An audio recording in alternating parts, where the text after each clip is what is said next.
Iran hostage crisis, a standoff between Iran and the U.S., created by Ashley March, Brianna wrote, and Caitlyn Plack. November 4th, 1979, over 60 Americans were taken hostage at the U.S. Embassy. For 444 days, the American captives were used as blackmail against the U.S. to obtain Mohammad Reza, to punish him for his wrongdoings during his rule. The Iran hostage crisis was a conflict between Iranian revolutionaries and the United States, where numerous hostages were taken captive by Iranian rebels. Eventually, they compromised and negotiated money for the release of the hostages. Over time, the relations between the two countries, media history, and the viewpoints of Americans were changed and affected forever. To start, this international incident began when Mohammad Reza Pahlavi became Shah of Iran in 1941. He ruled as a dictator accused of numerous crimes, as well as destructing the basic rights of citizens. After riots against his rule, the Shah fled Iran. Mohammad Reza entered the United States for medical treatment, angering many Iranians because the Shah was considered a criminal in Iran.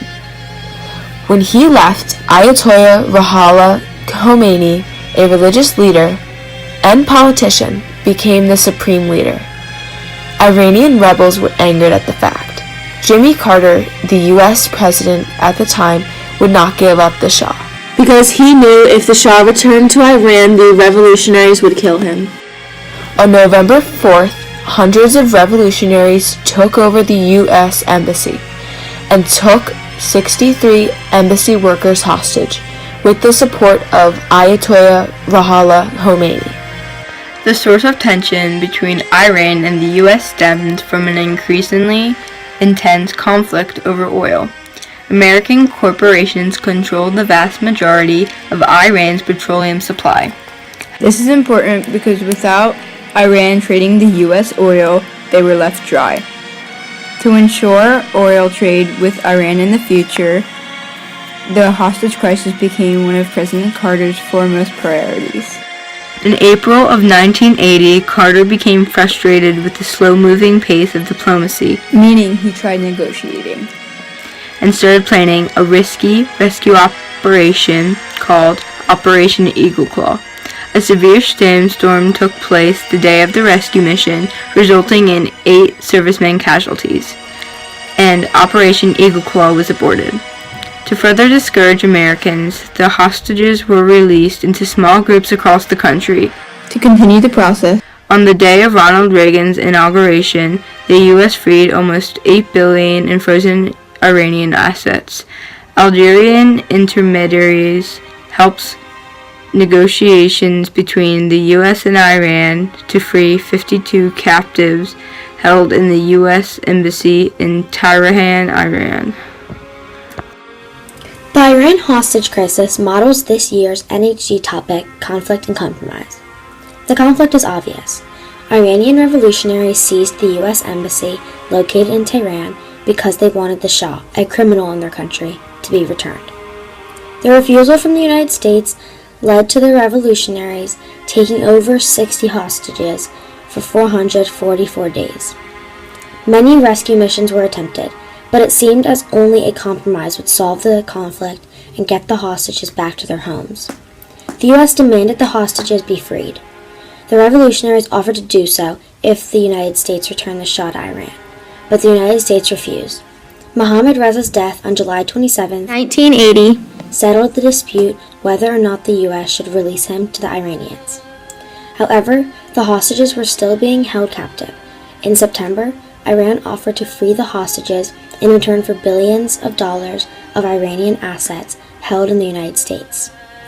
The U.S. government had earlier ordered Iranian assets in the United States to be made unavailable. Iran finally released the hostages on January 20th, 1981, the day Reagan took office. Iran was once a powerful ally of the United States.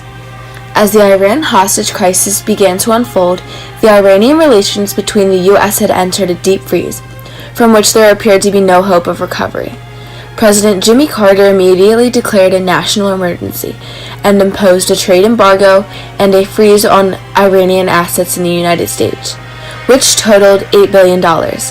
Purchase of oil from Iran was blocked, and a suit was brought in to the International Court of Justice. Iranian diplomats were expelled, and Iranian students in the United States were required to have their visas checked. As a result of the crisis, the U.S. lost trust and all respect for Iran. The bonds between Iran and the United States were forever broken. The United States and many other countries still consider Iran a rogue nation, meaning it is a nation that ignores international law and supports terrorism. In Iran, the date of the embassy takeover, November 4th, is an official holiday, with the name Day of National Confrontation Against World Imperialism. The crisis also impacted media history, being the reason the popular TV program Nightline was created. The Iran hostage crisis was widely known around the world, which made it important that everyone was kept up to date in the events as soon as something new occurred. An ABC program dedicated to giving news about the tragic event was created and named The Iran Crisis, America Held Hostage.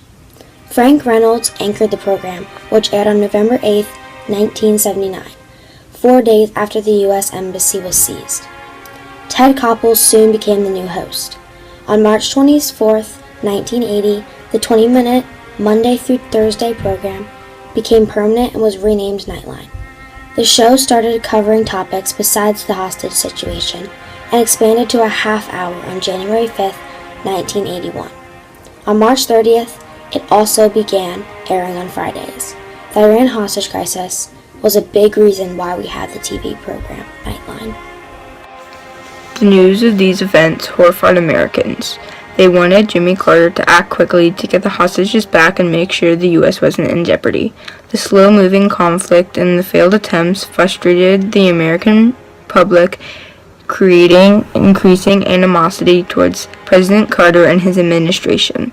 Americans' views of Iran also changed, now viewing them as enemies because they took innocent American citizens hostage.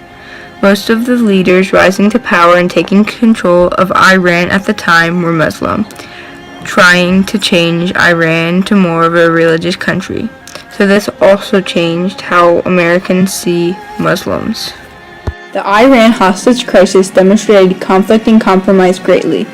When Iranian rebels took the U.S. Embassy workers hostage, it caused immense conflict between the U.S. and Iran. Eventually, the U.S. got the hostages released, portraying compromise. But this affected the relations, media history, and American opinions forever.